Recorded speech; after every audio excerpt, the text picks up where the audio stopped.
I wasn't looking forward to Friday, and it more than lived up to my non-expectations. What a sentence. So, what did Edward Cullen want yesterday? Jessica asked intrigued. I don't know, I answered truthfully. He never really got to the point. You know, I've never seen him sit with anybody but his family before. That was weird. Weird, I agreed. She seemed annoyed. She flipped her dark curls impatiently. I guess she'd been hoping to hear something that would make a good story for her to pass on. The worst part about Friday was that, even though I knew he wasn't going to be there, I still hoped. When I walked into the cafeteria with Jessica and Mike, I couldn't keep from looking at his table, where Rosalie, Alice, and Jasper sat talking, heads close together. At my usual table, everyone was full of our plans for the next day. Mike was animated again, putting a great deal of trust in the local weatherman who promised sun tomorrow. It was warmer today, almost 60. Maybe the outing wouldn't be completely miserable. I intercepted a few unfriendly glances from Lauren during lunch, which I didn't understand until we were all walking out of the room together. I was right behind her, just a foot from her slick, silver blonde hair, and she was evidently unaware of that. Don't know why Bella, she sneered my name, doesn't just sit with the Cullens from now on. I heard her muttering to Mike. I never noticed what an unpleasant nasal voice she had, and I was surprised by the malice in it. I really didn't know her well at all, certainly not well enough for her to dislike me, or so I thought. She's my friend, she sits with us, Mike whispered back loyally. I paused to let Jess and Angela pass me. I didn't want to hear anymore. That night at dinner, Charlie seemed enthusiastic about my trip to La Push in the morning. Of course, he knew the names of all the kids going, and their parents, and their great-grandparents, too, probably. He seemed to approve. I wonder if he would approve of my plan to ride to Seattle with Edward Cullen, not that I was going to tell him. I went to sleep in, but an unusual brightness woke me. I opened my eyes to see a clear yellow light streaming through my window. I couldn't believe it. I hurried to the window to check, and sure enough, there was the sun. It was in the wrong place in the sky, too low, and it didn't seem to be as close as it should be, but it was definitely the sun. I lingered by the window as long as I could, afraid that if I left, the blue would disappear again. The Newton's Olympic Outfitters store was just north of town. In the parking lot, I recognized Mike's Suburban and Tyler's Sentra. As I pulled up next to their vehicles, I could see the group standing together in front of the Suburban. Eric was there, along with two other boys I had classed with. Jess was there, flanked by Angela and Lauren. 3 other girls stood with them, including one I remember falling over in gym on Friday. That one gave me a dirty look as I got out of the truck and whispered something to Lauren. Lauren shook out her corn-silk hair and eyed me scornfully. So, it was going to be one of those days. At least Mike was happy to see me. It was only 15 miles to La Push from Forks, with gorgeous, dense green forests edging the road most of the way.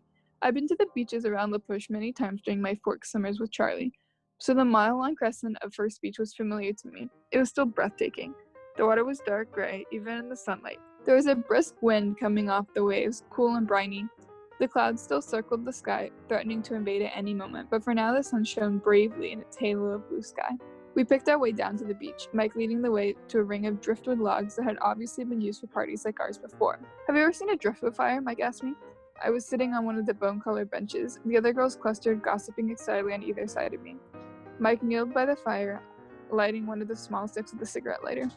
No, I said as he placed the blazing twig carefully against the teepee. You'll like this then. Watch the colors. He lit another small branch and laid it alongside the first. The flame started to lick quickly up the dry wood. It's blue, I said in surprise. The salt does it. Pretty, isn't it? I watched the strange blue and green flames crackle toward the sky. Now I kind of want to have a driftwood fire. I know, I wondered at first, I was like, is that a real thing or like a paranormal thing? I want to see that. After a half-hour of chatter, some of the boys wanted to hike to the nearby tidal pools. On the one hand, I love the tide pools. They have fascinated me since I was a child. On the other hand, I'd also fallen into them a lot. It reminded me of Edward's request that I not fall into the ocean. Lauren was the one who made my decision for me. She didn't want to hike, and she was definitely wearing the wrong shoes for it. I waited until Tyler and Eric had committed to remaining with them before I got up quietly to join the pro-hiking group. Mike gave me a huge smile when he saw I was coming. The hike wasn't too long, though I hated to lose the sky in the woods. I had to watch each step I took very carefully, avoiding roots below and branches above, and I soon fell behind. Eventually, I broke through the emerald confines of the forest and found the rocky shore again. It was low tide, and a tidal river flowed past us on its way to the sea. Along its pebbled banks, shallow pools that never completely drained were teeming with life. I was very cautious not to lean too far over the little ocean ponds. The others were fearless, leaping over the rocks, perching precariously on the edges. I found a very stable-looking rock on the fringe of one of the largest pools and sat there cautiously. I was completely absorbed, except for one small part of my mind that wondered what Edward was doing now, and tried to imagine what he would be saying if he were here with me. Finally, the boys were hungry. and I got up stiffly to follow them back. When we got back to First Beach, the group we left behind had multiplied. As we got closer, we could see the shining, straight black hair and copper skin of the newcomers, teenagers from the reservation come to socialize. The food was already being passed around, and the boys hurried to claim a share while Eric introduced us as we each entered the driftwood circle. Angela and I were the last to arrive, and as Eric said our names, I noticed a younger boy sitting on the stones near the fire glance up at me in interest. I sat down next to Angela, and Mike brought us sandwiches and an array of sodas to choose from, while a boy who looked to be the oldest of all the visitors rattled off the names of the 7 others with him. All I caught was that one of the girls was also named Jessica, and the boy who noticed me was named Jacob.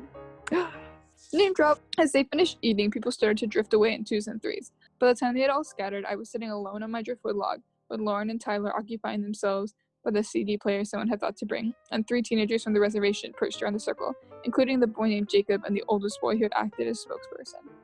A few minutes after Angela left with the hikers, Jacob sauntered over to take her place by my side. He looked 14, maybe 15. He still had just a hint of childish roundness left around his chin. Altogether, a very pretty face. You're Isabella Swan, aren't you? It was like the first day of school all over again.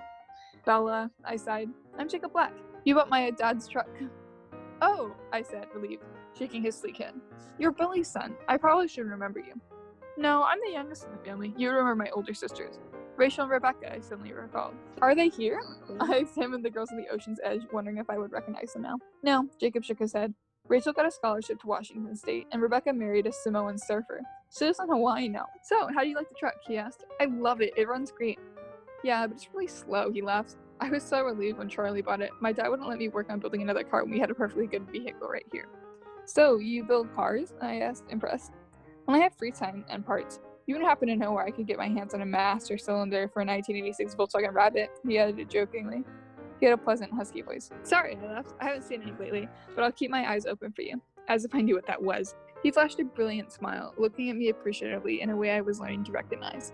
I wasn't the only one who noticed. You know Bella, Jacob? Lauren asked, in what I imagined was an insolent tone from across the fire.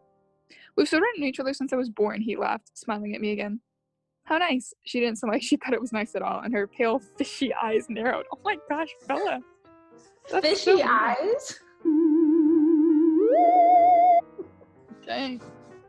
Bella, she called again, watching my face carefully. I was just saying to Tyler that it was too bad none of the Cullens came out today. Didn't anyone think to invite them? You mean Dr. Carlisle Cullen's family? The tall, older boy asked. Yes. Do you know them? She added condescendingly, turning halfway toward him. The Cullens don't come here, he said in a tone that closed the subject, ignoring her question. He said that the Cullens didn't come here, but the tone had implied something more, that they weren't allowed, that they were prohibited. His manner left a strange impression on me, and I tried to ignore it without success. Jacob interrupted my meditation. So, is Forks driving you insane yet? Oh, I'd say that's an understatement, I grimaced. He grinned understandingly. I was still turning over the brief comment on the Cullens, and I had a sudden inspiration. It was a stupid plan, but I didn't have any better ideas. Do you want to walk down the beach with me? I asked, trying to imitate the way Edward had of looking up from underneath his eyelash. Now I literally just picture her doing exactly what we were doing when we're like... Yeah. It's like, I don't know how to do it. It's not a cute look. That would count as sure to be pitiful attempt at flirting. It couldn't have nearly the same effect, I was sure, but Jacob jumped up willingly enough. As we walked north across the multi-hued stones toward the driftwood seawall, the clouds finally close-ranked across the sky, causing the sea to darken and the temperature to drop. I shoved my hands deep into the pockets of my jacket. So, you're what, 16? I asked, trying not to look like an idiot as I fluttered my eyelids the way I'd seen girls do on TV. I just turned 15, he confessed, flattered. I'm tall for my age, he explained. Bro, she's upset that Jacob, falls in love with her, but she started anyway. Yeah, Bella, you started this dynamic. Who was that other boy Luna was talking to? He seemed a little old to be hanging out with us. That's Sam. He is 19, he informed me. What was that he was saying about the doctor's family? I asked innocently. The Cullens? Oh, they're not supposed to come onto the reservation. He looked away. Why not? He glanced back at me, biting his lips. Do you like scary stories? He asked ominously. I love them, I enthused, making an effort to smolder. Oh no. Oh, secondhand embarrassment. Jacob strolled to a nearby driftwood tree that had its roots sticking out. He pushed lightly on one of the twisted roots while I sat beneath him on the body of the tree. He stared down at the rocks, a smile hovering around the edges of his broad lips. Do you know any of our old stories about where we came from? Not really, I admitted. Well, There are lots of legends, some of them claiming to date back to the flood. Supposedly, the ancient Quileutes tied their canoes to the tops of the tallest trees on the mountain to survive like Noah in the ark. He smiled to show me how little stock he put in all the histories. Another legend claims that we descended from wolves, and that the wolves are our brothers still. It's against tribal law to kill them. Then there are stories about the Cold Ones. His voice dropped a little lower. The Cold Ones? I asked, not faking my intrigue now. Yes. There are stories of the Cold Ones as old as the wolf legends, and some much more recent. According to legend, my own great-grandfather knew some of them. He was the one who made the treaty that kept them off our land. He was a tribal elder, like my father. You see, the Cold Ones are the natural enemies of the wolf. Well, not the wolf, really, but the wolves that turn into men, like our ancestors. You would call them werewolves. Werewolves have enemies? Only one. So you see, Jacob continued, the Cold Ones are traditionally our enemies. But this pack that came to our territory during my great-grandfather's time was different. They didn't hunt the way others of their kind did. They weren't supposed to be dangerous to the tribe, so my great-grandfather made a truce with them. And they would promise to stay off our lands we wouldn't expose them to the pale faces. He winked at me. There's always a risk for humans to be around the Cold Ones, even if they're civilized like this clan was. You never know when they might get too hungry to resist. He deliberately worked a thick edge of menace into his tone. What do you mean, civilized? They claim that they didn't hunt humans. They supposedly were somehow able to prey on animals instead. So, how does it fit in with the Cullens? Are they like the Cold Ones your grandfather met? No, he paused dramatically. They're the same ones. He must have thought that the expression on my face was fear inspired by his story. He smiled, pleased, and continued. There are more of them now, a new female and a new male, but the rest are the same. In my great-grandfather's time, they already knew of the leader, Carlisle. He'd been here and gone before your people had even arrived. And what are they? What are the Cold Ones? He smiled darkly. Blood drinkers, he replied in a chilling voice. Your people call them vampires. I stared out at the rough surf after he answered, not sure what my face was exposing. You have goosebumps, he laughed delightedly.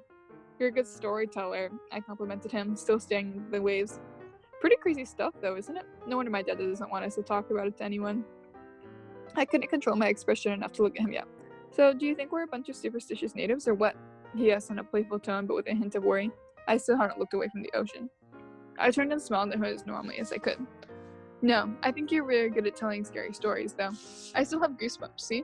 I held up my arms. Cool, he smiled. Our heads snapped up again at the same time to see Mike and Jessica about 50 yards away walking towards us. There you are, Bella, Mike called out in relief, waving his arms over his head. Is it your boyfriend? Jacob asked, alerted by the jealous edge in Mike's voice. No, definitely not, I whispered. So, when I got my license, he began. You should come see me at Forks. We should hang out sometime.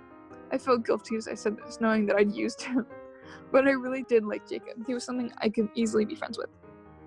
My kid reached us now, with Jessica still a few paces back. I could see his eyes appraising Jacob. Where have you been? He asked, though the answer was right in front of him. Jacob was just telling me some local stories, I volunteered. It was really interesting. I smiled at Jacob warmly, and he grinned back. Well, Mike paused, carefully reassessing the situation as he watched our camaraderie. We're packing up. It looks like it's going to rain soon. Okay, I jumped up. It was nice to see you again, Jacob said, and I could tell he was taunting Mike just a bit. It really was. Next time Charlie comes down to see Billy, I'll come too, I promised. His grin stretched across his face. That would be cool. And thanks, I added earnestly. When we got to the Suburban, the others were already loading everything back in. I crawled into the backseat by Angela and Tyler, announcing that I'd already had my turn in the shotgun position. Angela just stared out the window at the escalating storm, and Lauren twisted around in my middle seat to occupy Tyler's attention, so I could simply lay my head back on the seat and close my eyes and try very hard not to think.